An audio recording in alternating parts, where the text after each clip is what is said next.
ଏଠି हाँ हाँ न जानला बोली ବାସ୍ ବାସ୍ ଶଳା ବାପା ମାଙ୍କ ସ୍ୱପ୍ନ ଗୋଟେ ପଟେ ଆଉ ତମ ଗାଣ୍ଡି ମାନଙ୍କ ସ୍ୱପ୍ନ ଗୋଟେ ପଟେ।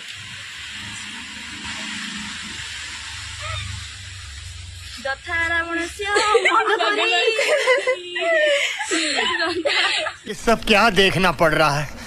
अच्छा है मैं अंधा हूँ।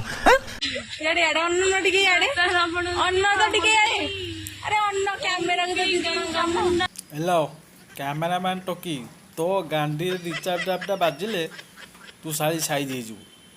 ପାଠ ପଢ଼ିଆ ଯାଇଛୁ ନା ଏଇ ଗାଣ୍ଡି ଉସ୍ତନ କରି ଯାଇଛ ଶାଳି ହାରାମ ଜାତି ଶାଳି। आय स्वाहा ओ मुटिया मार ପାଠ ପଢ଼ିବା ଟାଇମ୍ରେ ଏଇ ସବୁ କାମ ତମର ବାହା ହେଇଯାଉଛ କଲେଜ ଯାଇକି ଆଉ କିଛି ଦିନ ଗଲା ପରେ ମୋତେ ନ୍ୟାୟ ଦରକାର ସିଏ ମୋର ଖିପି ଦେଲା ସିଏ ମୋର ଝାମ୍ପି ଦେଲା ଶାଳି ସେତେବେଳେ ଖାଲି କର୍ଣ୍ଣମୂଳିଆ ବାଜିବ ତମର ଶଳା ହାରାମ ଜାତି ଟୋକି ଶଳା ବାପା ମା କ'ଣ ସ୍ୱପ୍ନ ଦେଖୁଥିବେ ତମ ପାଠ ପଢ଼ିବା ସେଠି ଗଳିଆ ଗଳି ହେଇଯାଉଛ ଶଙ୍କା ସିନ୍ଦୁର ଶଳା ହାରାମ ଜାତି। କି ପୋଡ଼ା ମୁଇ ଅଲକ୍ଷଣୀ ସବା ଖାଇ ମୌନ ମୁଇ ପତର ଗୋଟେ ବଉଁଶ ବୁଡ଼େଇ ଟୋକି ଆଲ ମରଣ ହଉନାହିଁ ତତେ।